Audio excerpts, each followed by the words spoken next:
I thought the Lord was confirming to me that he was going to heal her and use this story. I've never felt grief like that before and haven't since. I would have thought to myself like an emotional pain, but I'm telling you physical pain in your heart. Feel like you're having a heart attack pain. And I was like, honey, what are you doing? What are you doing? You're sick. You gotta lay down. And she grabbed me by my face. She put her hands on me and she said, hey, welcome back to another episode of Good Grief. Today, I have the honor of introducing you to Pastor Justin Walker of Salt and Light Baptist Church, all the way over in Kentucky. Pastor Justin and I connected a week ago, and I'll share that story a little bit later. But this absolute legend and man of God has a powerful story. And today he's going to be sharing about the loss of his wife, Sarah, and how he has happened to parent 6 children from that day. And so it's my honor to introduce you to Pastor Justin. How are you, my friend? I'm good, man. Good here in Kentucky. Welcome. And last time we chatted, dude, you'd just been out for some Dairy Queen. What was on the cards tonight for dinner? Okay, man. Since losing my wife, I've had to learn how to cook. And so I'm all about like trying new things, figuring out new things. Anyway, so it's spaghetti and meatballs, homemade spaghetti and meatballs. Nice. I've been on this kick of making my own noodles. And so tonight, I had this idea like, I'm going to do spaghetti and meatballs. And I was like, this is a Kentucky thing where I was like, what if I deep fry the meatballs? Dude, deep fried meatballs. Game changer. Make your meatballs up, and then you just bread those bad boys up, drop them in the deep fryer.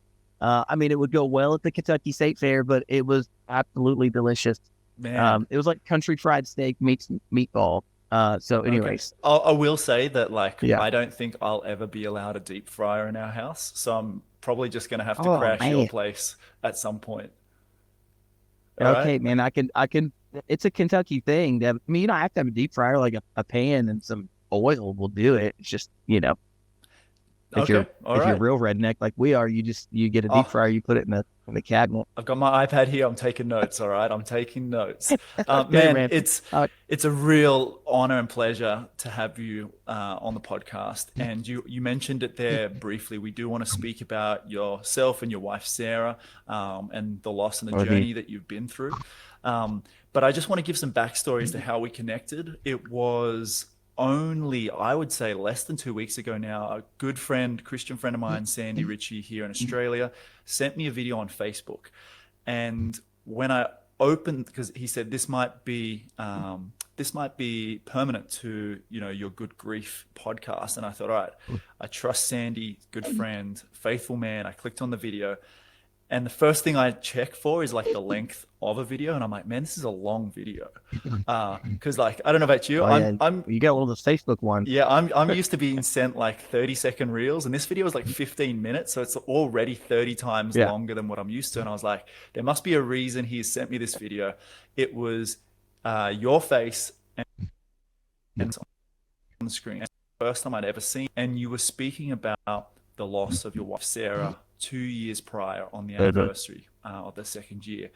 And honestly, I was glued from the moment you started sharing.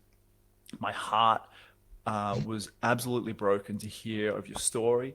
But then also what really caught my attention was the hope and the space and the place that you are at, sharing 2 years only 2 years down the track. And so I immediately was like, man, I wonder if Pastor Justin is on Instagram. Jumped over there and found you and reached out, and praise God, you responded like that same night. And which is rare, by the way. Okay, that can't always happen. I mean, you've got a large following, and providential. And I know what it's like to have lots of messages coming in on Instagram. And so I was just grateful that you responded.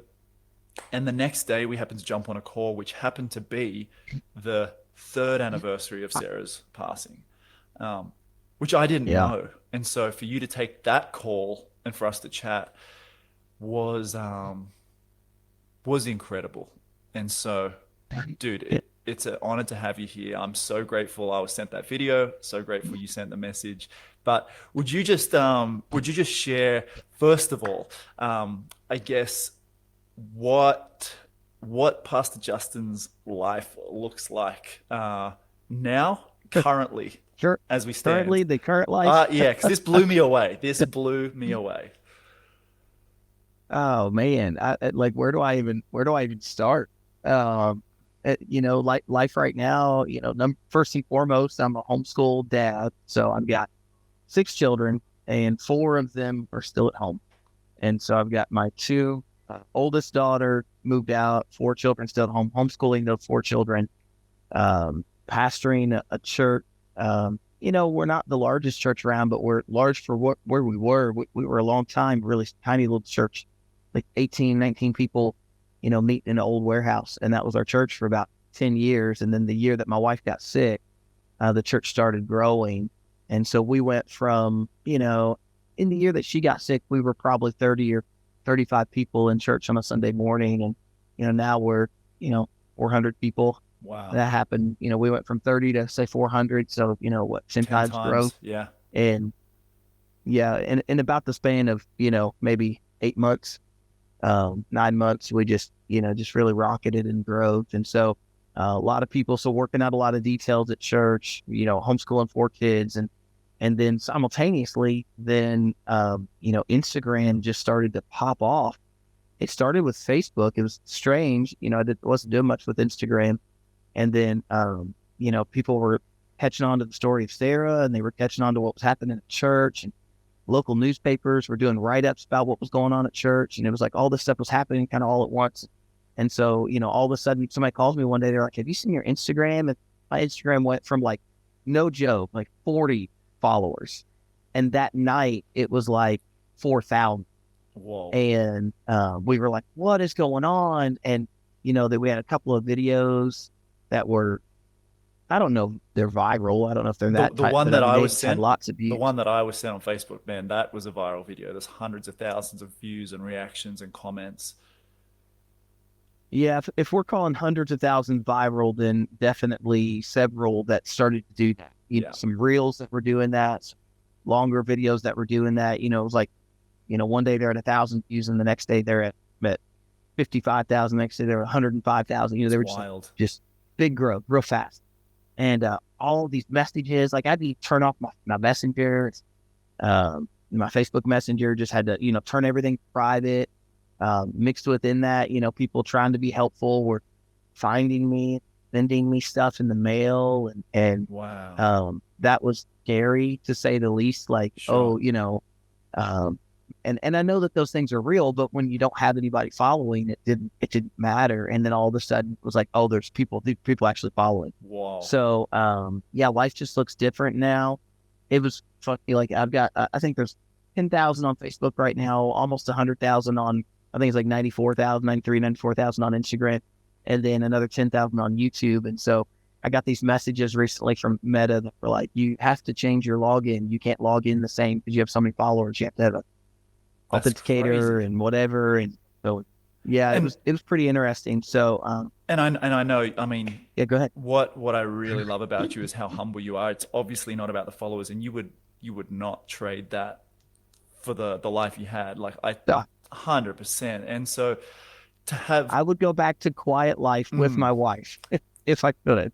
So quiet life with my wife. Yeah. The video, yeah, that's right.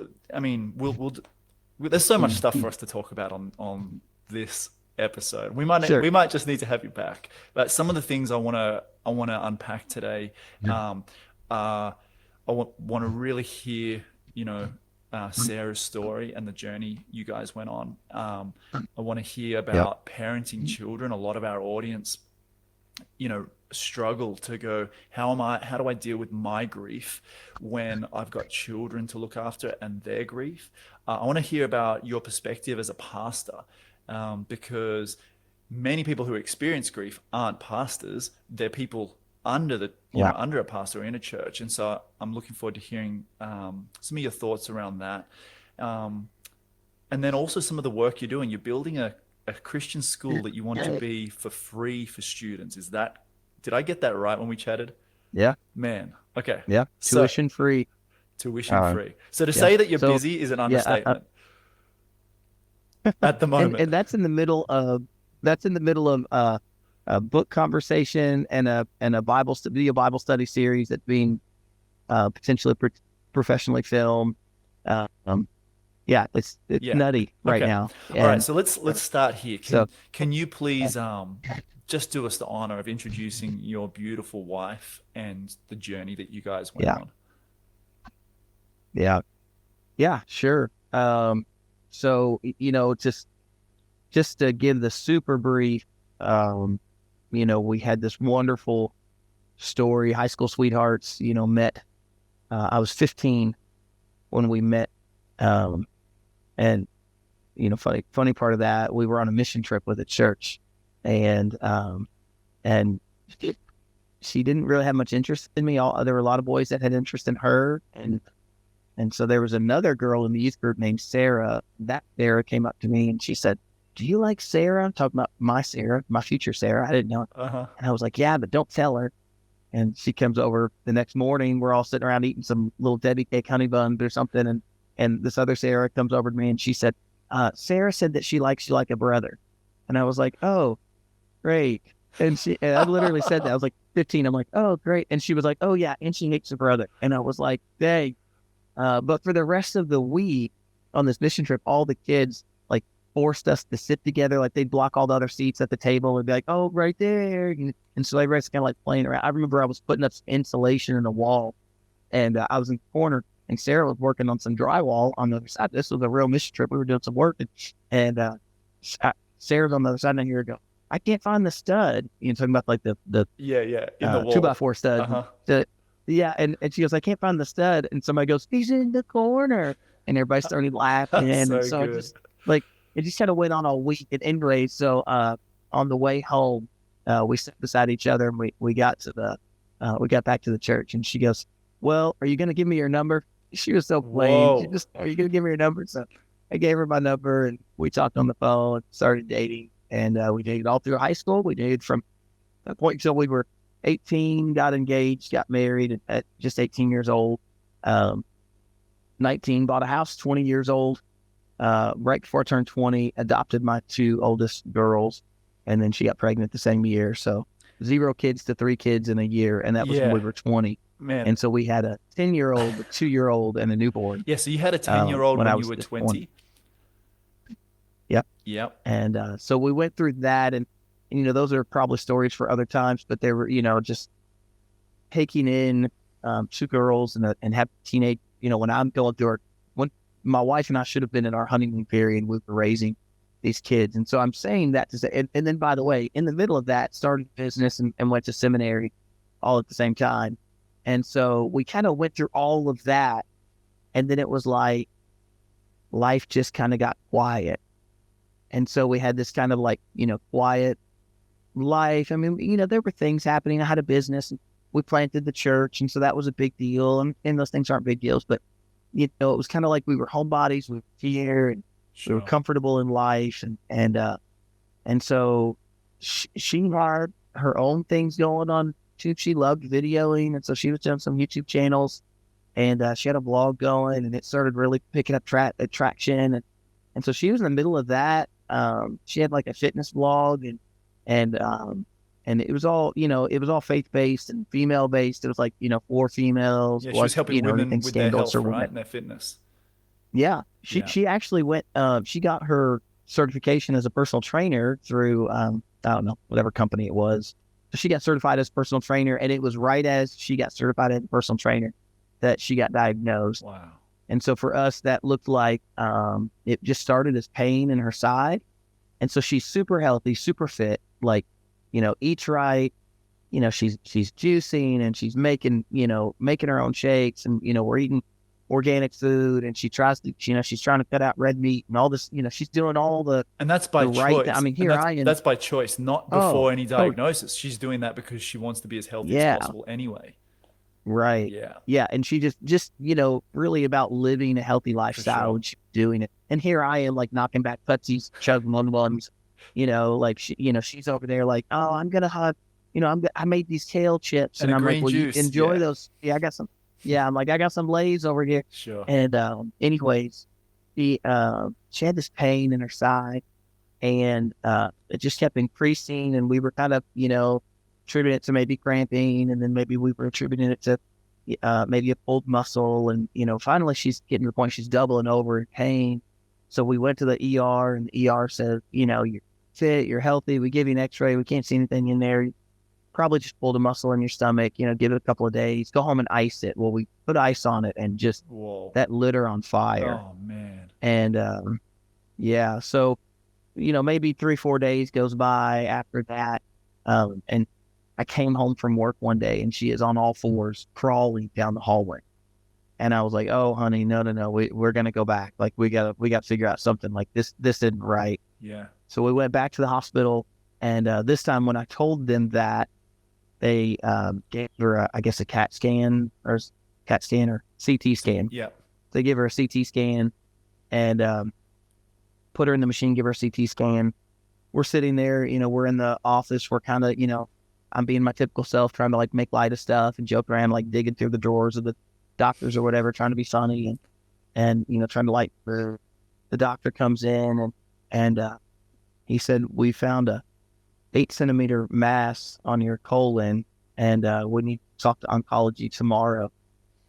And I mean, just talk about like taking the wind out of somebody's sails. Like we just sunk, and we're like, do what? Like, are you saying it's cancer? And the doctor was like, yeah, it's cancer. And, I can't give any more information than that. And he left the room, and we just began to cry. Wow. And then another doctor comes right in, and the second doctor comes in, and he said, I'm from oncology. I needed to come on in. And we said, okay, is this really, really serious? And he said, yeah. He said, he said, you have a 8-centimeter mass on your colon, and then you have 23 on your liver. Whoa. And so they said it's metastasized to your liver. And she just lost it. I lost it. We were just crying. The doctor had these terrible bedside manners. He was really just cold about the whole thing. And so, in our tears, she said, what is this? And he said, oh, it's stage 4. And, just, again, he was just being really cold about it. And we were just, we're devastated, we're crying. And I said, stage 4, what are you saying? How long does she have? And he said, at very best, if you do everything we tell you to do, we might be able to get her 2 years. And I just, our world just was upside down. Were your kids called with, my- were your kids called with my you parent- at the time, or No, just they the were two of old you? enough that the older ones had stayed home Sure. watching the younger ones. And so, we came home in the most somber position we could possibly be in, and kids could obviously tell. And so we just rounded them up, and we told them, and we all cried. And I texted my family, that I worked with my family, me and my dad, and my brother. We opened a business, and it was the three of us opened it together. So I just texted them, and I said, guys, I won't be in for a while. I told them earlier in the day I'd be late. Sure. And I was like, I won't be in for a while. And how do you so how do you break that to your kids, even though they know something's up, like from the youngest to the eldest? Like, how do you, as a father, as a husband, and also as a man of faith, like how do you share that in that moment when you don't have all the answers and you don't know? What do you say?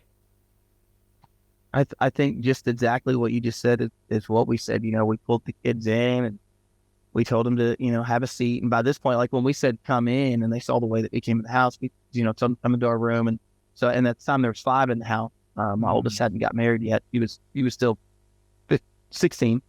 And well, my second oldest was 16. Sure. And my oldest was moved out, but I still had 5 at home. And so, she could obviously tell, below her was what? He was probably 12. Yeah. Yeah, he's about 12. And so, he could tell. So they, they immediately, when we said, come in, we need to talk to you all. Like she just, my second oldest, she just started crying. And she said, what's going on? What's going on? And they said, it's going to be okay. But, mom's been diagnosed with cancer. We don't know, much more than that. And, even at 15, she said, or 16, she said, what stage is it? Whoa. And, we had to tell her, we weren't going to lie. So we told her it was stage 4. So they knew from the onset. And that sent us on a journey. There were these moments that were just like these wild, it was like, you're talking to the doctors and they're like, we're going to get you in emergency surgery and we're going to cut your colon out. And we're going to do this. They're throwing all these things at you. And we're like, okay, all right. And, we're like trying to pack bags and whatever. And then another doctor calls us just providentially. And I can tell you long versions, all of the, providentially, this other doctor calls and says, oh, hold up. Don't go having your colon cut out just yet. You don't have to do that. And so we went in and she was like, this was the second doctor. And she's like, look, let me be real with you. She said, they're telling you have 2 years at best. And she was like, and I'm telling you that even that's a long shot. Whoa. And she was like, why make your quality of life worse? Less She was during like, that you're, time. yeah. And she's like, you're still passing food. And she said, if you get blocked, then we'll have to take your colon out. She was like, but what's the difference of getting blocked and taking your colon out or taking it out now is if you don't block, then you don't have to go through that surgery and have that recovery time. So much confusion, hey? Like, yeah. There's no black and white answers. There's one doctor saying one thing, another saying another. Yeah. And then that sent us on an interesting journey that the Lord has used for me on multiple occasions, but that sent us on a journey of trying to figure out, okay, if the doctors are telling us that we only have 2 years at best, then why not look at some alternative methods? I mean, if their method is not, guaranteed, they're like, it's not going to work. There's nothing we can do to save your life. We can maybe prolong it, sure, but there's nothing we can do to save. And so, that sent us on a journey of trying to look at, natural remedies, natural healing. We got turned on to a really great program called Christian Cancer, and we went through that. Read at one point, no exaggeration, people knew I was sharing the story, and I was sharing. Started documenting it, right? Publicly. Yeah. 3 days after it had happened. So let me just say, the day that it happened, we just shut down. It was on a Tuesday. And about midway through the day, I was like, I would really like to get the church to pray for you. And she was like, I would love that. And so remember, we're a 30-person church at this point. And so I put it on Facebook and I just said, hey, sir, been diagnosed with cancer. We're all going to meet up at church tonight, lay hands on her and pray for her. And the church, like standing room only does not describe it. I mean, there was we had a church house that could have held 150 people. And there was probably 300 people there that night, 400 people there, standing outside, coming in, laying hands on us, anointing us with oil, praying for us. Wow. It was really beautiful and really special. And so anyways, so then the following day after that, she's got CT scans and they've got colonoscopies, they're studying all this stuff. So when all of that kind of settled, those initial like ramrods of stuff, they finally settled, and I did a little video sitting in my car, and that was one of the first ones that started to get a bunch of views. Sure. Not that was what it was about. I was actually doing it to announce, because I do this little video Bible series and like Bible study, and I was telling my viewers why I wasn't going to, because I was doing them every morning, and sometimes I was doing them live, and so I was just letting people know why they weren't going to see me, and all of a sudden it's just getting all these views. And even to this day, like I'll get messages, people will message me like, I saw your video, I'm praying for your wife. And I'm like, oh, cut me. Yeah, like, totally. Because they don't know. But just working through that journey of grief, from, staged with cancer. That was August the 4th of 2020. So we're right in the height of COVID. We had a bunch of rioting that was happening here outside of Kentucky. Sure. And outside of Louisville. In Louisville, we're not in Louisville, we're close to it. And so we were having to go to Louisville, Kentucky for the cancer treatments, and looking for natural methods. And then, people are fighting us on these natural methods, people online like, don't do it, what? And I'm like, number one, what do you care? And number two, like, they've told us that she only has 2 years. So, why can't we look for something else? Man, we just tried all kinds of things. We tried, every thing we could get our hands on that had any substance of hope. Sure. We would buy it, we would try it. And, but, the end result of it was that, 5 months in from that, maybe not even 5 months, probably more like 4 months, from August until December, she was just emaciated. She was withered away. She went from 130-pound, beautiful woman to just withered away, skin and bones. I think at her lightest, she weighed about 80 pounds. Wow. And, yeah, she couldn't walk. She, ends up completely bedridden. The pain would get her so bad, and then she couldn't stand up without passing out. And so, I'm carrying her. I'm carrying her to a wheelchair. I'm pushing her wheelchair around the house. We're going for a walk, and I'm pushing her a wheelchair. We went Christmas shopping that year, and we went Christmas shopping that year, and I remember, putting her in a chair. Even just holding her head up was tough for her. And man, those were some bleak times. Those were tough. Man, And during those times, how do you still maintain hope and faith? well, interestingly enough, I knew that God was going to use this. In my mind, I thought that God was going to heal her physically in this body, that he was going to heal her, and that she was going to have this testimony. And I felt that, and even had some things to kind of confirm that in my mind, what I thought confirmation of that, only to find out later that the Lord was speaking to me. It's interesting. Somebody said once to me, they said, your calling is from the Lord is not a conference call. So God doesn't call other people through you, and he doesn't use other people to call you. He calls you. And, Right. so your calling from the Lord isn't a conference call. And I, in the moment, I saw it as a conference call. I thought the Lord was confirming to me that he was going to heal her and use this story. And in the flip side, he did heal her, just not in this body. And he used me. He's using her story, but he used me to do that. And you asked, how did I maintain hope? And I mean, the answer to the question is that this is what we've had faith all these years. This is what we've had faith for. And so what continued to go through our head, what was in our conversation, even when she's bedridden, is this is why we've had faith. This is why listen, in this life, Jesus said, in this life you will have trouble, but be of good cheer, because I've overcome the world. In this world you will have trouble, but be of good cheer, I've overcome the world. And, we would say it like this: look, there's going to be storms in this life. You can either be in the boat with Jesus and in the storm, or you can be in the boat in the storm and have no Jesus, but you're still going to be in the storm. And so for us, that message of hope was, this is why we've done this. Our whole life. I've been saved since I was 7. I looked kid, believed in Jesus, knew he was my savior. She had the same, very similar testimony. Yeah. And so, never questioned our salvation, never questioned, and have been walking this life by faith, whether taking in our girls or starting a business or going to college while I've got, 3 kids and a pregnant wife, and then 4 kids and a pregnant wife, and then 5 kids and a pregnant wife. And, so, kind of maintaining all that. We've had all these years of these, what I would call little steps of faith. And then now we had this giant step of faith that said, are you going to trust the Lord even when it's darkest?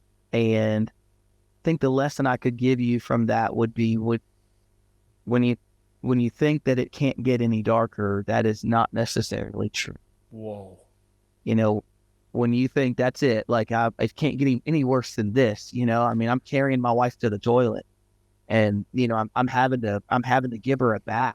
I'm 36 years old, giving my wife a bath because she can't, she can't hold her arms up. She's so weak. I'm having to hold her arms up. And by the way, that was all happening because cancer had grown so big, her stomach, you could hardly, because there was no room. So she had no nutritional sustenance. That's right. Yeah. And what little bit, cancer an average rate, stage 4 cancer will eat like double your daily intake of calories. So if you're taking in 2,000 calories, your cancer can eat 4,000, Man, coming back to that thought of yours that if you think it can't get darker than this, I've been so I mean, I'll put my hand up first to say often that I'll say, man, it can't get worse than what we walk through in our family, right? Losing my dad tragically and suddenly and horrifically and all these things. And I've used that to empower myself to move forward, saying, like, that was what I believe the worst day I can face. So the problem that's Yeah. in front of me right now, or the grief or the struggle, is nowhere near as it ever would be compared to that day. Good. But it just makes me probably check myself to realize, no, there is still stuff that's going to come our way that will rattle us. And where are we going to Yeah, stand? for Are we sure. going to be in the boat, or the other? You said, yeah, in the boat with Yeah. Jesus, Look, or uh, in the boat, but no in Jesus. the boat but no That's your Jesus, option. or in the You're still gonna be in storm. the boat, brother. Yeah, or in the storm, looking at Jesus in the boat. That's the Yeah, third there you option. go. That's right. Yeah. Then you're really in it. Yeah. That's when you're drowning. How often we say, I'm barely keeping water. Yeah, And the truth of the matter is that sometimes I'm not even putting my head above water. I've got somebody giving me oxygen. that's it. And Yeah, there's I think, for me, the fact was, if I'm going to give up now, what was all for in the past?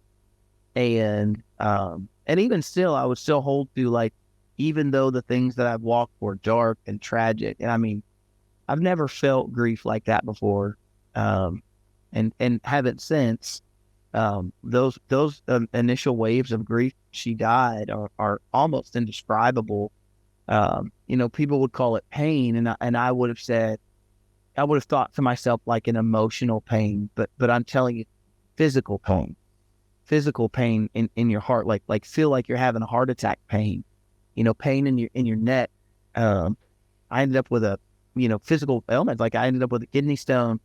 I've heard of people, I didn't experience it, but I've heard of people who develop tumors or cancer out of stress. Like, the stress level brings them physical ailments. So, I just didn't realize it was like that. And who could? How can you until you experience that? yeah. So, for us, we went just a little over 6 months, maybe close to 8 months. She made it from August, and then she felt there was like this little brief moment, 1st of February through the middle of February, that of 2021, Mm-hmm. that it seemed like she was getting better. We had found this treatment that seemed to be doing well. And we were doing that, and it was like things were getting better. She would do the treatment, and then she would get hungry, and that was a blessing for us. We were like, okay, Let's like, you eat. don't Yeah. eat anything you can. If you can get some food. I'm telling you, it was so bad at one point. She'd have a Ritz cracker, and she's full for 2 days. She can't Whoa. eat because that's all she had. And we went and did one of these treatments, and then on the way home, 10 minutes down the road, she goes, "Oh, honey, I feel hungry." And I'm like, okay, all right, where do you want to go? Like, you want some Chick-fil-A? It's not Sunday, like, name it. And so, I'm all pumped that she's hungry and she would eat, and that felt good, and she had a little energy back, and she went to church, and she drove herself to church. She had not driven since the day of her diagnosis because she kept passing out, and so we were scared of her passing out. So she had not driven. We had just bought a new car. So funny, we're like debt-free people, and so we had saved up money for years, and we had just bought a car, new to us car, a big old SUV, bought it for her, soccer mom car, and she was so excited about that car. And a month later, she got diagnosed. So she said that it was in February, and she was like, "I just want to drive our new car." Oh man. And I was like, "All right." I said, "How about this?" I was like, "How about I'll follow? I'm not gonna put you behind the wheel." And I said, "How about I'll follow behind you?" Oh, so you didn't even sit in the that way I passenger can. seat. Well, we couldn't sit in the passenger seat. We had to go for separate Oh, reasons, right. Okay. other Okay. reasons, because there were so many with us. But I was like, I don't want you driving Sure. like by yourself with nobody being around. I was like, so let me be behind you. And she was like, okay. So she drove her car to church. It was Valentine weekend, and she did the children's department at her church. So we went in, and like everybody, it was like, Yeah. I can everybody's imagine. floating to Oh, see whoa. her. And the church was experiencing some growth in the middle of that. So, now this for us went from being 30 people in church to, there's probably 80 people in church, and 85 people in church. And so we walked in, and everybody's like, "Sarah, oh my goodness." And it's a big moment. And I just knew in my heart of hearts, I knew that God was going to heal her. And this was a picture, like a small picture of what her story of healing was going to be. And it wasn't. We went home that day, Valentine's weekend, we went home, and she was like, does my belly look bloated to you? She was like, do you think that's the cancer? And it turned out it was a thing called ascites. And so it was, her liver was failing, and it wasn't able to process, your liver dumps toxin and stuff out of your body, gets toxin and stuff out of your body. Excuse me. Hers wasn't operating right, and so there was liquid piling up in her body. And so her over the course of the next 3 days, her belly got so big she looked like she was 9 months pregnant. Whoa. And we took her to the hospital, and they drained that. They took a big needle and they drained that out. They drained off 3 liters of liquid. Oh, man. And 24 hours later, she was bigger than she was the day that we got it drained. And so they said, you can't do it 2 days in a row. They made her wait enough days. She was in so much pain. Skin was stretching, and she'd lost all this weight. She was so skinny and had this huge belly, and having to like lay on her side. It was really terrible. And so we take her back, and they drain her again. Same thing. 24 hours later, she swelled back up, and then I think the 4th time that we went to get her drained, I could see it in the doctor's eyes. And even here just recently, she had been keeping a diary, and I couldn't read it. It's sitting in the stand over there, and I just couldn't bring myself to read it this whole time. This past year, I finally pulled it out and I read it, and she said the same thing that I thought. I didn't say anything that day when we'd seen the doctor and the oncologist, but I could see it in his face that he didn't want to say it, but he knew. And she wrote it in her diary. So she knew, and I knew. We weren't really saying anything. Whoa. And we went a couple of days, and finally it was March 4th, 2021. And she woke up that morning, and she just crying, and I was crying. I knew what she was going to say. She said, I think I'm dying. And I said, what do we do? And she said, I think we have to call hospice. She said, I think we have got something. She was like, I don't know if I'm going to be able to bear pain without it. And so they had given us this card, like tucked away in the back of a folder. They'd said, if you ever get to the point that you think you need hospice, you call us and we'll come out. And so I did. I called that number, and they said, well, we'll send out a nurse. And the nurse comes out, and she's like, well, she's 36 and she's healthy. And, before this, she was healthy. And, that people call hospice, and you'd be in hospice 4 or 5 months. I've seen people be in hospice and come back off of it. But then the little nurse walks in the room, and she sees her, and you could just see her face drop. And so she's like, I got to call a supervisor. Supervisor comes out, same story. We'll do a check and we'll do an assessment, but you can be in hospice for months. And you can see this nurse is like, the first nurse is looking at the supervisor like, and I'm standing there like, well, okay. So she comes in to do the assessment, and again, the moment she sees her, face dropped, and they're doing an assessment of like checking heart rate and fluids, whatever they're checking things. 3 confirmations in a row that day. They sent 3 different nurses out to confirm. And so finally, after the 3rd nurse, they said, yeah, we'll bring you out some morphine and a hospital bed. And they were like, it could be a day, it could be 10 days, we don't know. So they brought out a hospital bed, and I called all the family, and I was like, yeah, if you want to say goodbye, you need to come. Now's the time. And that was, I won't say that there can't be harder days, but I can say that was the absolute hardest day of my life, was to look at my kids, tell them to come in. And so we did. We came in, and we told her bye, and told her we loved her. It was like so instant, it was like so quick. She went from talking with us that day, and it was like she just couldn't get her bearings. It was like she was quickly going. And, I'm a pastor, and I've been in the room with people who are dying on lots of occasions, and I could just see it. It was like her breathing was different. Her face was different. And her family almost didn't even want to come because they didn't think it could be so quick. And I was like, some of them were a little further away. And I just told them, I said, look, you're not hearing me. I don't know if you have I don't even know if it'll be tonight. Like, I don't know how long you have. And yeah, so they all came. Family came in. Kids said goodbye, and I said goodbye. And family came in, and they're saying goodbye. And she's in and out of it. And then they brought the morphine. Morphine just had her way out. And they had brought this hospital bed, and they put it right here in the same room that's right beside my bed over here. Put this hospital bed in here. And I just told this story for the first time the other night on the anniversary. I just told this on Instagram. She was just out. She was totally passed out in that bed. Everybody left that night. You know, nobody knew what to do. We're all, you know, in and out. There's 20 people here, whatever, family, big family, and, you know, there's 20 people in the house. You know, she's passed out in this bed, and it's not, you know, it's not family reunion time. It's like this somber, silent, nobody knows what to say to each other. Nobody can make eye contact. And, you know, so everybody left.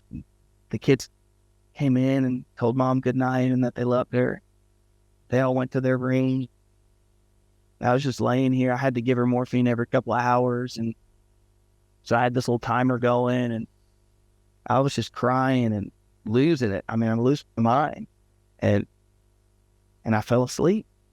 The room was totally pitch black. I fell asleep, and I'm telling you, brother, as real as I can say it, I looked up, and she was standing there, like beautiful, standing there. And I hopped up out of bed, and I'm like, honey, what are you doing? What are you doing? You're sick. You gotta lay down. And she grabbed me by my face. She just put her hands on me, and she said, I just wanted to say goodbye. Hugged her and I cried. And I woke up, looked over, and there she was. And she made it till the next day. Family came back, and we all sat in the room. We got to be here with her. But, boy, that was hard, right? You know, you watch her gasping for air, and it's slowing down, and, you know, the inevitable's coming. And so we watched, and we were here, and we said goodbye, and we held her hand. We were right here with her. She was gone. And, brother, I shut down. I've never shut down like that before. I literally could not beat. I have this like vague memory of my dad, father-in-law, like taking me by the hands, and they were like, come on.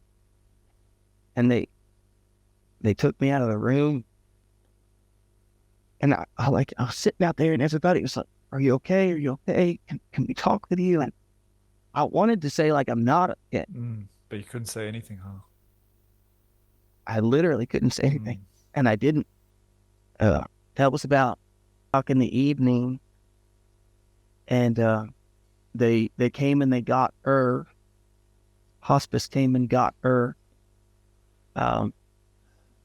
They said they didn't have any techs to get the bed, and I remember my sister-in-law going to bat for me, and she was like, "You cannot leave that bed in that room. Like, take that bed out of there." Sure.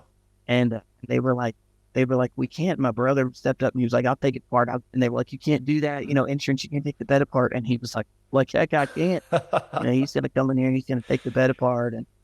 And so he did. Like, he came in, and they got on the phone and got somebody. He said, we'll have it out, but can you leave it for a couple of hours? And I remember them coming to me, and they were like, Justin, they're going to leave the bed for a couple of hours. You okay?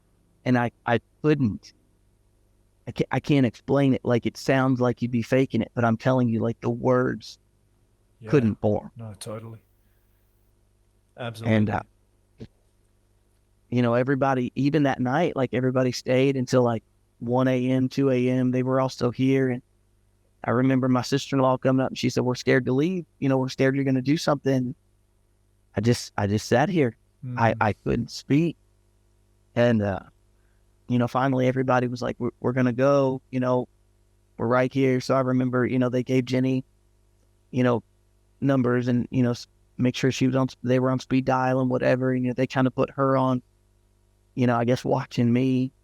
And those almost feel bad. No, you can't feel bad. It's your experience, and I just find it. I mean, I didn't have that experience, but those moments that you've just, you know, brought out, they're so unique. that you remember them so vividly. You know, some of them big moments, some of them passing moments, but they're there because you experienced them and they were real and deep, right? And everyone has those odd moments. Like you remember your brother just wanting to break down the bed, and Yeah. man, Yeah. thank you for sharing Sarah's story. Yeah. It was it was a moment. There was a chaplain came, I don't know, a day later, 2 days later, I think it was a day later, a chaplain came from hospice, and he said, I bet you feel like half of yourself is missing. And I said, I don't think that's a good description. I said, I would encourage you to try to untangle a pad of steel wool. Like that's what I feel like. We were a team that just got, we didn't get torn apart a clean break. There was all of these thoughts that were racing. What do you do? Parenting, what do you do with your job? What do you do with just life? Is it even worth, here I am a pastor and I'm going, is it even worth, Yeah. getting up tomorrow, yeah. And So I think that's a perfect analogy, pulling apart steel wool. That's a hard task. Yeah. Well, go ahead. You hit me. I'm going to take a drink, brother, because I think got heavy for a minute. I just wanted to say thank you for your tears and your story and Sarah's story as well. I'm sitting here thinking about people that listen to this podcast. We've got listeners in Kentucky, we got people listening, and I know losing a spouse, something I haven't been through, but one of easily your children and spouse, one of the hardest losses to take. And I'm just here learning and a student, to be honest, today. But I would love to know from yourself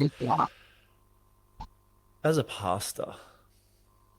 I mean, you've got the weight of so many people on your shoulders that you're thinking about, that you're praying for, that you're walking life with, and now you're walking your own journey.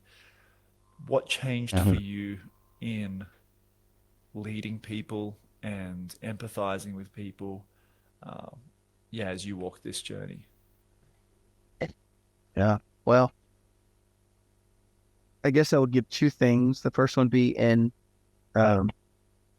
empathizing and sympathizing with others would be that, and I think you even said it a moment ago, and I hope this doesn't sound like a correction, because I don't mean like a correction, just mean it as my view of this is now different, which is that, I think I've come to a place to say, like, that everybody's, here's the way I like to say it is, don't compare suffering.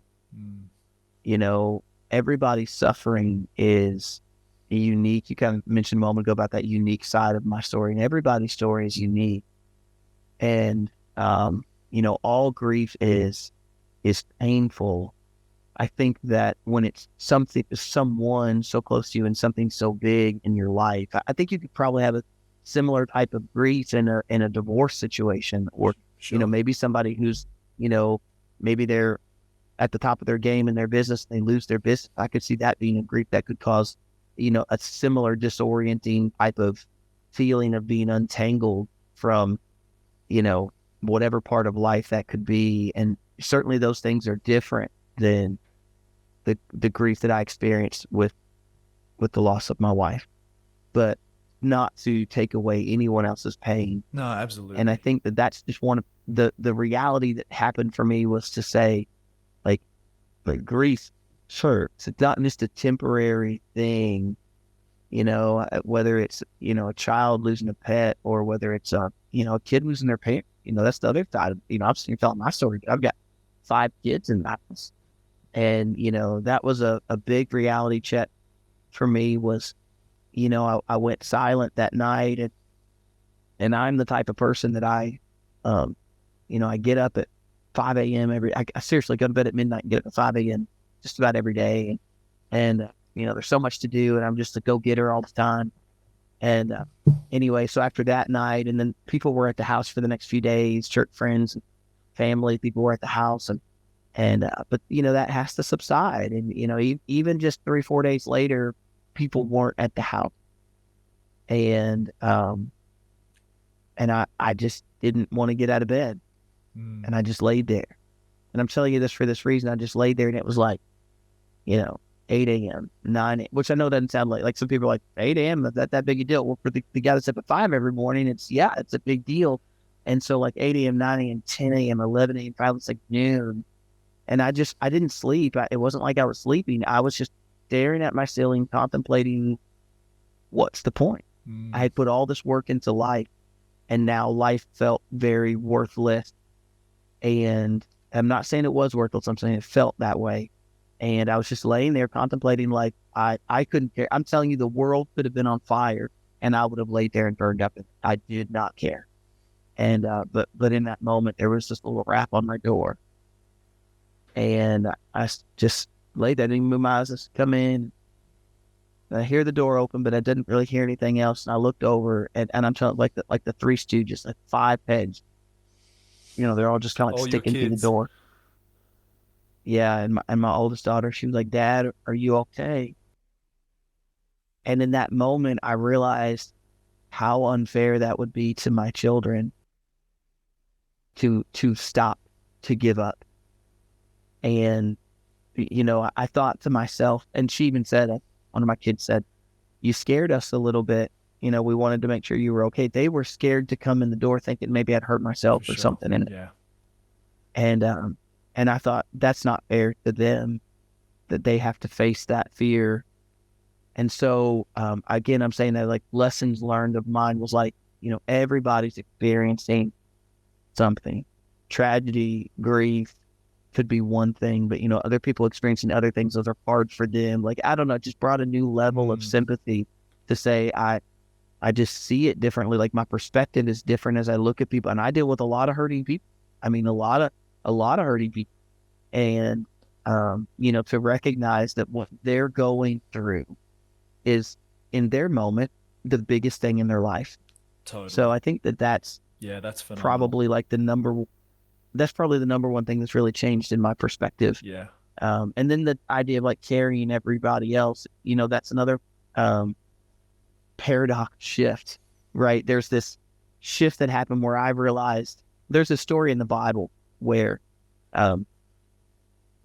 Israel's fighting this battle, and Moses is standing up on the hillside. He's got his arms, and every time he gets tired and he puts his arms down, Israel begins to lose. But if he puts his arms up, Israel starts to win. And so his father-in-law and his brother and the priest Eleazar, like, they all recognize this. And so they run up, and Aaron and Eleazar, Jethro, they start propping up his arm so that his arm up can win the battle. And of no choice of my own, I had to recognize that I had to let people hold my arms up. There's this mass of people following me all of a sudden, like on social media and even here locally. Like I would go to the grocery store, and people would come up beside me, and they would be, and I'm like wearing a mask, like, this is COVID time. I'm like masked up, and I'm trying to buy ketchup and trying not to cry because my wife used to buy ketchup. Like, it's like this ketchup moment in the grocery store, and or it didn't have to be ketchup and bread or anything. It didn't matter. Like, Totally. Like, my wife used to coupon, and so like the first couple of times I went to the grocery store, like I remember like throwing the coupons across the cart because the coupons reminded me of her. And so, I'm like having this moment in the grocery store, and then somebody would come up there, like, "You're that pastor." They're wearing a mask, I'm wearing a mask, and I'm like, "You're that pastor."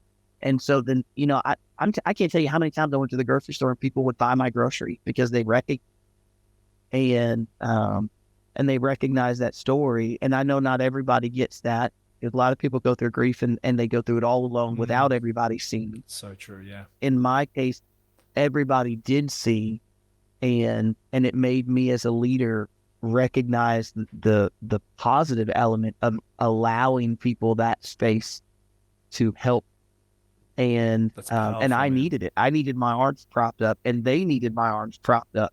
And so, there was a lot of people watching that needed to see me not fail.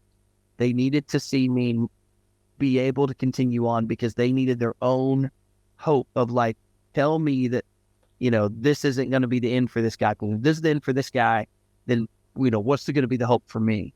And so just kind of that dichotomy of like, I need you to prop me up, but you need me to let you prop me up. You don't, I don't know. I don't know if It's that it illustration is making as it much makes sense coming total out as it is sense. in my head. Yeah. It I was mean, good. I think it's probably maybe it's more common to understand the ability to give and to receive. They're both equally. You need to, yes, Yeah. give, but you need to know how to I'm, receive because most people are like, oh no, no, I'm good. Like, don't pay for my meal or those small things, but you need to know how to receive. So on a similar token, knowing how to support and also be supported. I love that Moses Mhm. story and how you felt in that. You mentioned your kids at the door and that moment of Yeah. realizing that, wow, it's not just about me. And you didn't voice that, but that's what I picked up on this side, that we do get all consumed in our grief, and that's totally normal. But that moment of going, wow, I've got Yeah. 5 children here that need me. Yep. Can you just, I mean, can you break down like what are some small things that you did with your kids, just anywhere in that process to help them with their grief or to parent? Yeah. Yeah. I mean, that was a big element. Number one, we had homeschooled, and I had these 5 kids that had my second oldest had been in school until second grade, and then when we adopted, because here in the state we can't homeschool. Well, at least they couldn't when we were adopting. We are in foster care. When my girls were in foster care, they couldn't be homeschooled. You have to be in an Gotcha. actual school, like Sure. a private school or a public school. So, but in second grade, I'd pulled her out when she was adopted. Then we could homeschool her. So we pulled her out of public school, and we were homeschooling her. And then we were homeschooling all the other kids had only known homeschooling. And I'm saying that, I know we talked earlier, we started school at my church, but that wasn't part of the story. This part of the story. I'm just saying that in my mind, I'm going, okay, I've got 5 kids that only know homeschooling. And I used to tell people, if you'd asked me 5 years ago when my wife was a thing, you said, you all homeschool? I'm like, yeah, we homeschool. And now that my wife had passed away, I realized, no, my wife homeschooled. And I went to work every day. And I didn't know any about homeschooling. And this was March when she passed. And so, to be completely honest, I just kind of was like, it in my mind and verbally. So in my mind, excuse me for being so blunt here, I know it's a Christian channel and I'm a pastor, but I was like, preschool, I don't care. Like, what do we need that for? And then, the outward side to my kids, I was, looking at them and saying, let's just learn how to be a family. Let's just learn how to be a family right now without mom being here. And so, that became me, this is me for my children. What am I doing? I'm like, okay, I don't know how to cook. I don't know how to homeschool, but it was a big deal in our house. Now, I mean, for somebody listening, maybe this is not a big deal, but in our house, dinner at the table, this was something my wife did every day. Sometimes 7 days a week, there was dinner on the table I love that. from her. She made it. And we would all sit at the table. So for me, it was, okay, I'm going to continue to put dinner on the table. And we're going to sit down as a family and we're going to have dinner because that's what we did when mom was here. And that's what we're going to do now. So, that at first, dude, I had a deep freezer so full of lasagna. Okay. Because Is that everybody's because everyone we're cooked? Baptist, dude. Yeah. Yeah. We're Baptists. That's how you handle it when Uh-huh. you're Baptist. You bring somebody a casserole. Yeah. And the easy one to make is lasagna. Everybody makes the best one. So, just everybody brought me their best. Dude, if I never see another lasagna in my whole life, You're it'll be good. too soon. I can't.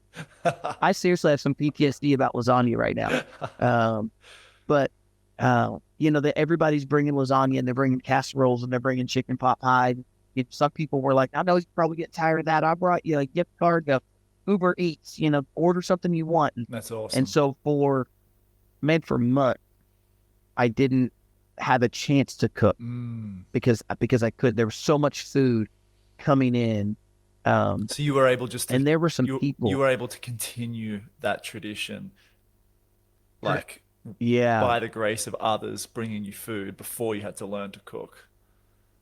Yeah. And then it was this journey, that tapered off. And then there was this journey of like, okay, I've got to learn how to do. Hmm. And there was a steep learning curve that, my wife had things in a certain way. And I'm like rummaging in the kitchen. I'm like, no, we got an apple somewhere, and trying Yeah. not to use my mind over little things. And so, but in answer to the question, keeping dinner on the table, keeping my kids homeschooling because that's what they were used to.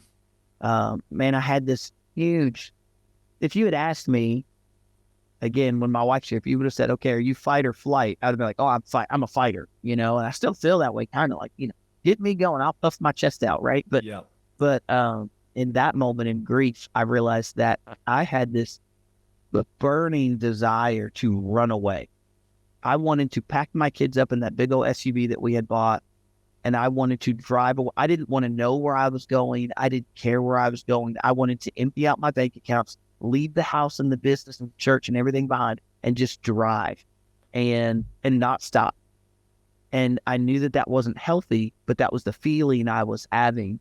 And so trying to combat, trying to reasonably think and go, okay, I know I'm grieving. I know I'm hurting. I know if I think of someone else doing the things I'm wanting to do, that would be, I would advise them against that. Like that'd be bad.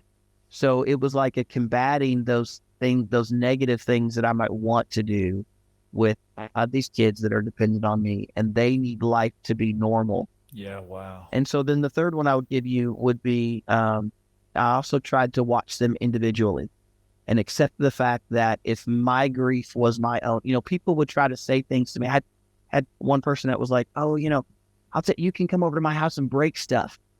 I had zero desire to break stuff. Like I wasn't in the angry phase Yeah. or like I didn't want to break anything. As a matter of fact, it was the opposite of that. I wanted to preserve everything. And so, I remember another person, they called me like, if you ever just want to, I know you're a pastor, but if you ever just want to cuss, you can just call me and just shout it out. And I'm like, I think we need to talk when I'm over this. We need to talk about having your word seasoned with salt. But hey, that's another thing. That's awesome. So anyway, yeah, but it was like, in my mind, I'm going, okay, like this is what they think grief should look like. And they're wrong. Like that's not what grief looks like for me. You. Yeah. And so I flipped that around on my kids, and I was like, okay, my kids are they're their own persons. And so I began to just try to watch them, and my youngest tried to stop eating for a while, and she didn't want to eat. And so, I would just try to gracefully, I never pointed out to her that I saw she wasn't eating. I would just make sure to come to her individually and say, hey, why don't you come with me? And if she was like, I don't really want to, then I would try to like secretly entice her. I would be like, hey, why don't we go to the smoothie place? Like a Y'all want to daddy-daughter go get date? smoothies tonight? Yeah. Or just like, I would do the thing that I knew would be enticing to Sure. her. And sometimes it would work and sometimes it wouldn't. But, I was monitoring closely, and I had one of my sons getting angry. He was I just remember one day he got in the car and he grabbed the seatbelt and he was going to pull the seatbelt down. And you know how like the seatbelt will get It locked, jerks. Yeah. and he just, and he's like the most calm demeanor, wonderful boy you've ever met. And he just so crazy. He's tugging on the seatbelt, and he's like losing his mind, and he just kind of like lets out a big like gnarly growl. And so I just, pulled him out of the car, and I was like, hey, come here, come talk with me. And, so I'm just trying to watch what was, who was turning into a recluse and who was not eating and who was getting angry, and accepting the fact that like, these aren't kids misbehaving. These are kids who are hurting, and they lost their mom. And so, they have real feelings, and maybe they can't articulate them, and maybe they don't know how to say, but it's real for them. And so that's what I did. That's I don't know if massive. that was right or wrong, but that's what I did. Man, massive. Yeah, thanks for sharing. And it's like it comes back to what you said, that all grief is different for the individual. And I think Yeah. Even in the same household, that's right. right? Like their grief, Yeah, they may share my DNA, but they don't share your my grief. feelings and grief. That's It's, right. Wow. How are your kids now? They're eating. Like yeah. Yep. No eating disorder. Yeah. We're good, Okay. good and healthy. And Yeah. has one got kids and one about to, or you're about to become a granddad? Yeah. It's so First okay. grandchild So on the first way. grandchild. Which Yeah. I said So to you. my second oldest daughter, she was like me. I told you I got married when I was 18, and so the day she turned 18 is when her boyfriend proposed, and I'm telling her boyfriend, I'm like, do not. I told him this. I was like, do not propose to her on her 18th birthday. She has school to finish. I'm not even talking about college. I'm talking about high school. And I Yes. was like, excuse me. I'm like, I said, man, if I told him this, I said, if you propose to I had this big 18th birthday party for her. And that was part of my whole thing. I was trying to do special stuff for each of them. So I had a huge birthday party for her. I rented out a place. We created this big murder mystery game. That's It was awesome. hilarious. Hmm. Like big party game. But he came in from Alabama. My boyfriend came in from Alabama, and I pulled him aside and said, "If you drop on one knee tonight at this party, I will drop kick Yeah, you." I'll knock you And I was out. like, I was like, I can hear the headlines now. Pastor drop kicks soon to be son-in-law at So 18th birthday good. party. Oh, that's amazing. Yeah. So she got married in 2022. Excuse me. She got married in 22, and then just announced 3 weeks ago to me that she was pregnant. So There you go. um, So, yeah. so So you're married and moved out, and so you're going to be Kentucky's youngest grandfather. I mean, is there one younger than 39? I don't I don't know, know. but If anybody that's pretty knows, young. write into us and let us know. Yeah, that's right. If you guys know of something that somebody younger than 39, that grandpa, you can chime in on that. On that note, have you started to process, I guess, or think about becoming a grandfather? Sarah not being here and that experience of having your first grandchild. Have you started to think through that, or? Um, it's interesting. This thought popped in my head the other day that, the first year after my wife died, there's all of those first, Mm. right? First Christmas without her, first Birthdays, birthdays without anniversaries, her, yeah. yeah, all of it. Um, but then somewhere along the line, you realize that um, you're doing things, you're buying things, you're going places, and then you begin to think that, at least I did, I began to think she didn't get to experience, like she knows nothing of that. That big Denali, SUV that we bought, it broke down, the engine broke down, and I had to go buy a minivan. And I was thinking just the other day, I was driving out, and I thought, Sarah, she never saw this van. She never saw, Mm. some very similar. And I've turned into this nostalgic person I wasn't before, and now I am. So I'm real nostalgic about a lot of things, and I leave a lot of things the way they were with her. But some things you just can't help but change. And so, that thought had crossed my mind of that she'll never have that experience with me. And granted, again, I'm a pastor and theological, and I can go, she's experiencing what I hasn't seen and what he hasn't heard. The Lord prepared for those who love him and who are called according to his purpose, right? Like she's experiencing that. And I'm down here I bought a minivan. Yeah. So it's not like she's missing. Mm. I don't think I'm gonna get to heaven and reunite with her, and she's gonna be like, "Dang, you bought a minivan without." I just Sure. don't think it's gonna be like that. Yeah, I'm with you on that. Yeah. But from an earthly standpoint, seeing those things that you do, there's all of these kind of first that come beyond the first year, that are like first things that you do that they're not with you. And then, that stirs up its own set of emotions. And so, yes, definitely the thought of having grandchildren and I'm going to be grandpa, but I don't have grandma beside me. And she'd been a hot grandma. So like, Come on now. that, I'm like, man, we'd have been great. Like 39 years old, Uh-huh. still fit, still Uh-huh. in shape. We got a whole life ahead of us. So, Oh, uh, not to jump around a bit, but I sent you a couple of questions. I'd love to know how you're continuing Sarah's legacy.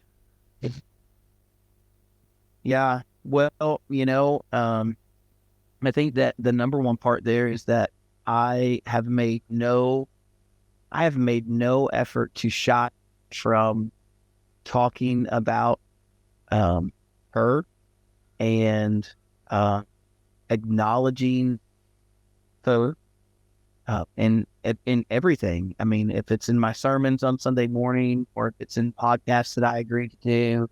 I know some people that they can't utter the name of their lost loved one, and I get that. Again, remember, everybody's grief is their own. I'm not in any way saying that's wrong. I'm just saying, for me, one of the ways that I've honored her is to tell her story. And I'd give you a second one, which is that learning what we learned about cancer and about alternative treatment and things I've been able to share with others. What worked for her, what was helpful for her, and what wasn't. We Sure. spent a whole ton of money on a bunch of treatments. There was this high dosage vitamin C, and tried that, and it did nothing for her. And so, here recently somebody came to me and their son-in-law or somebody had been diagnosed with cancer and wanted to know what those alternative treatments were that we had done. And the first thing they came up with, they said, "Well, we've heard about high dosage vitamin C," and I was able to say, "Hey, don't. It might give you energy, but it's not going to do anything for your cancer." It's not, at least our experience was. So, the other way that I could say that I've been trying to honor her legacy is to share her story, but also to utilize that information that we were able to learn through our, not the grief of her loss, but the grief of and the suffering of her going through that cancer. Sure. So, I that's think just amazing. trying to learn from what we've been through, and instead of using it as a way to say, I don't ever want to talk about, try to say, this is what I learned when I was in the middle of it. Yeah, I think so many people have been blessed by that. I'm gonna also, for everybody listening, wondering like, man, I got to find Pastor Justin. I'm gonna pop your Instagram and everything below, because Okay. you pray and read with everyone. Is it every night you put up a Every video day. every night, praying and reading? And I just think Yeah. that is I put up a incredible. devotional during the day. I'll write a devotional during the day, and then I'll read scripture at night. You're an Sometimes I amazing pray. man. Sometimes I might give something motivational, but yeah, there's probably something to be said for all those people who are like, their Instagram grow. There's probably something to be said about uber consistency being a thing too. Like, Totally. um, you know, In all facets of yeah, I just life. like, Yeah. Yeah. yeah. And Um, so what happens now is if I miss a night, people that I don't know are like, they're sending me DMs. are Are you you okay? okay? We're checking on Yes. you. Yeah, we didn't see you tonight. And I'm like, it was late. I was out. Yeah. Yeah. I didn't get to make a video, but I actually do. I don't batch shoot those or anything. I Uh-huh. make those every night right before I go to bed. I make those, and then I go to bed after that. So You're the it's like man. I don't know, kind of like a personal thing, and you can really watch. It's interesting. I can't go back too far and watch them because I'm too sad. Mm, I started that because I was grieving mm. and couldn't sleep. And I actually went through a period. I went 5 full days with no sleep. None. When I say none, I mean zero. Like, I did not sleep for 5 full days. I was hallucinating. I was almost to the point of passing out.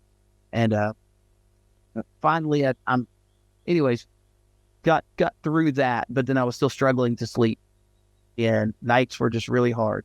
And so I was turning to the scriptures, and I was reading Psalms, and I was reading them over and over again. I just kept reading Psalms. I didn't love it, but in the moment it resonated with me that David would cry out so like bitterly. Mm. I would never dare to pray, "Lord, grind their bones into, powder."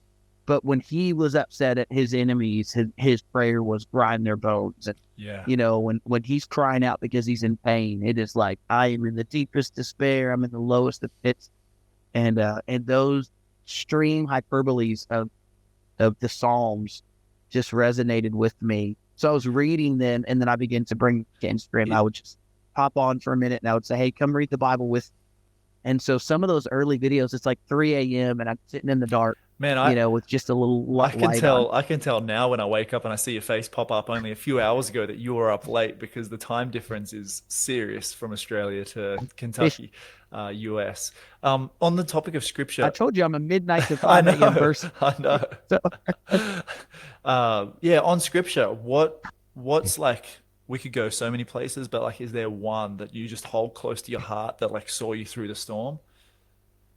um, I mean, that's a tough question because I really, in different parts of the whole thing, I just found different ones. Mm, I poured into the scriptures and poured into the scriptures, and that was my time. And by the way, just on a personal note, that was a means of also keeping me from temptation and keeping me from sin, kept me from, wanting to harm myself. sure. Here's a, shocking statement for a lot of people is I've never drank alcohol my whole life, never had a drop. And one night I was out, and it was the first night my kids had been gone. They stayed the night at a friend's house, and I had my house to myself, and I just couldn't bear to be. I didn't want to be here, and so I just left. I got up and I left. I was like, I'm gonna leave, and so I'm crying, and now I'm like sobbing, and I passed up a bar, and I'd never been so tempted in my life. It was like I was angry with God. I didn't think of it at the moment that way. I was just so, I don't know, it was almost like roller coaster of emotions, but like I had this vision and this temptation to just go. I was just gonna go. I mean, drink to the point I wanted to pass out drunk. Whoa. It was the strangest feeling, and I remember like I drove pulled into a sporting goods store parking lot, and I'm like bawling, and then I thought somebody's gonna call the cops on me. They're probably like Yeah. I'm losing my mind over here, because I'm struggling with temptation. But anyways, it's one example of many. Say I just really poured into the scriptures, Mm, and it was a means of keeping me from being tempted to do something that I would later regret because I was sad. sure. But I would say like one that are favorites for me, Psalm 147, that he heals the brokenhearted and binds up their wounds. Mm, I love those type of scriptures, yeah, that's perfect. Revelation, Revelation 24, or excuse me, 21 and verse 4, he's going to wipe away every tear from our eyes. Yeah. And so I'd find those scriptures, and it was funny, I would just read them over and over and over again as I was up that night. And it's funny when you do that, you read the scriptures, you read it once, it says one thing to you, and then you read it again, you're like, oh, look, it's, kind of says something different. And you read it again, all of a sudden saying 4 or 5 different things. And, I'm having all these big like aha moments. I'd go to church the next Sunday, and I'd be like, I'm trying to like give everybody all this information. They didn't catch it the same way because I didn't stay up till 4 a.m. reading the same psalm 15 times over. But anyways, Yeah. yeah, there you go. No, that's beautiful. Thank you for sharing as well your temptation. I just love how honest and real you are with your journey, and it speaks a lot. It speaks volumes, and so thank you for that. I wanted to ask, on a practical note, one of the things that is so difficult after a loved one passes is like their belongings. What Oh yeah. what was that like for you with Sarah? You've got your wardrobe, Yeah. you've got the things around the house. Like, is that still sitting in her wardrobe, or like have you dealt with that? What was that process? Yeah. So, certain things needed to be processed because we're a big family. And so like one of those was the clothes. We already didn't have enough space for clothing. And so we would like rotate out our summer clothes and our winter clothes. Yeah, we do And so that. I then, get it. now right. So now I was faced with, okay, there's enough room for all of my clothes if I move for clothes. And at first I just refused, but after about a year, I mean, I'm literally getting in the closet, I'm taking the vacuum, and I'm like vacuuming off the top, the All the shoulders of her dust. stuff. And I'm like, this is kind of, yeah. And I'm like, this is kind of ridiculous. Um, so it was a big moment for me. So anyways, what can I show you? Yeah. I'll show you one. Yeah. So So what I did, I got rid of her. I donated her clothes. That made me feel better about. And then I had these. I had a seamstress. I was an upholsterer by trade. I upholstered furniture and car seats and things like that. And so I knew a seamstress. And so we took her shirts, some of her favorite shirts, and I had them turned into these little teddy bears. Oh And man. that was probably one of the most special things Wow. that I did. I've never Um, heard of so that I gave being done. That is incredibly special. Yeah, and I made one. She like we're country, right? We're Kentucky, and so she had all these plaid shirts Uh-huh. that she used to like tie up. Yeah. She'd like tie up a little plaid shirt and look like a little cowgirl or whatever. And so, anyways, I took all those plaid shirts and I sent them to this lady, and she still works over at the fabric store that I used to own. And anyway, she turned them into all these teddy bears. She made these teddy bears for us, and so I gave one to all my kids, so they all have one. Uh, and so I just did things with them that made me feel It's good. I beautiful. gave them to a shelter. We gave Hmm. her clothes to a shelter, and then I had some things turned into um, things that we could use. I did a few other things similar to that, but I'm just saying that we did things that felt Yeah. good. And did you obviously And then, brought your kids along on that journey with you and involved them in the process? Like, were there anything there that you maybe you divvied up or said you can choose this or that to keep or Yeah, well, I did exactly that. I mean, especially for my daughters, well, any of the kids could have had anything that was a memento, but it was also, if you want some of mom's clothes, Mm, my boys didn't really want any of her clothing. sure. Um, but some of my girls did. And so they went through and were like, why don't you come through and look through it and find things that you want. Doesn't matter. I don't care why you want them. Doesn't matter to me. If you Yeah. want them, they're yours. You take them. And so, it was even that was it's interesting to say beautiful, but it was, I mean, there were some beautiful things there that like watching their memories, Mm, things that I didn't see that way, but they were like, oh, I want this because this is what mom wore when I, wow. you know, That's beautiful. whatever so yeah, there were some real beautiful moments there. But then I guess I would also say that, grief is your own journey. And so for me currently right now, it stands, one was hers and one was mine. And I've not been able to mess with that. I dust Hmm. it off, but I don't really have to get in there. And so I just don't. And I got in there the other week and got her diary and read that for the first time. It took me 3 years to do that. And, I have this bathroom cabinet that's got her hairbrushes in it and has her perfume in there and some other things. And I don't want to see the cabinet without those things. Mm, And so I just choose not to. I know some people will say you should or you shouldn't. And I just feel like the only thing you should or shouldn't do is tell people how they how should they should be. grieve. I Hmm. mean, unless they're hurting someone or hurting themselves in some way, I just really feel like everybody should just take the space to do what they feel Yeah. is right in that moment. I'm certainly not saying like trust your heart. It's not it. I'm just saying if you know that you're grieving and you know that the thing causes you pain, Yeah. then it's okay to postpone that, and eventually something will happen where you'll have to do something. The clothes were getting dusty, and that became a thing. It was like I needed to move them, so I did. But the nightstand doesn't really affect me, and so I just leave it because I don't want to empty those things out. And Yeah. and you That's it. learn to deal with the waves of grief Yeah. as they come. M- So my mum's bedside, like my dad's side of my mum's bed, is still untouched. His Bible, his reading glasses, his radio clock, Mhm. and those things, and I think a handkerchief as well. I haven't been up there in a long time, but just untouched, and that's 11 years on now. And man, I don't. My Yeah. my brother and I, we don't have a problem like with any of that, and we were able to also choose out some of the clothes that we've been able to use or repurpose. But it's a big thing.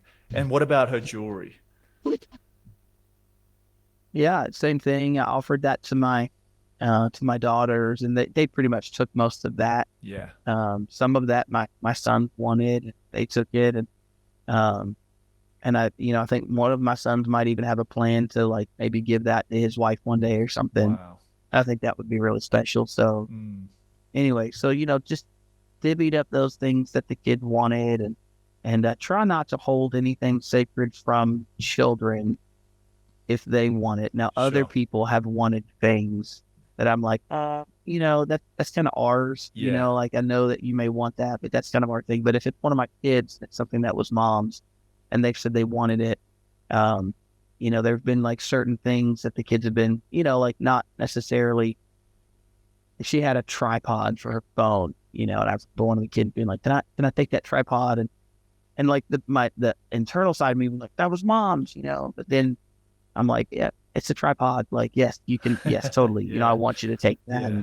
Yeah. And so yeah, if it's been the kids, it's free reign for them to Hmm. say if they Hmm. wanted something. But I think 3 years later, we're past all of the things that she had that they've wanted, and now it's just really a matter of like, is it some way bothering me to be there? Then I take it out. But if it's not bothering me to be there, and it would be bothersome to me to remove it, then why do that? Like, why have an empty nightstand beside my bed? It doesn't make any sense to me to do that. So No, I think if that's a it good does to someone else, framework. that would be okay too. Yeah, I think that's an awesome, Yeah. healthy framework. If it's bothering me, I'll do something about it. Yeah. That's right. Yep. Man, this has been huge.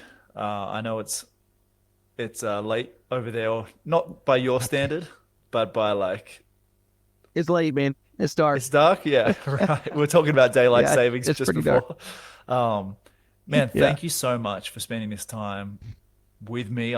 Like I said, I'm just here to learn, and I just know the people listening along will be taking so much away from this.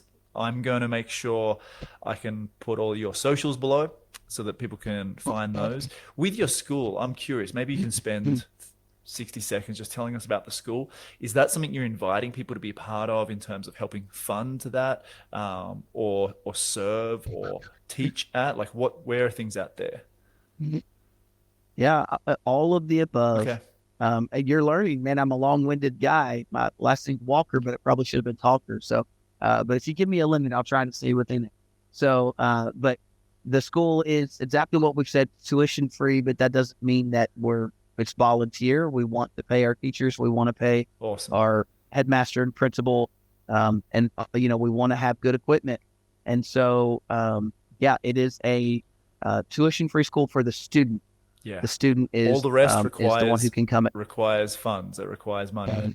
Requires funds. So, the number one thing we need right now, the Lord's going to take care of, and He already is in some ways, but it's funding. Mhm. And then after, in order, goes like this: funding, then we need teachers, and then we enroll students. Yeah. And we already have 50 some possible teachers ready to put in applications.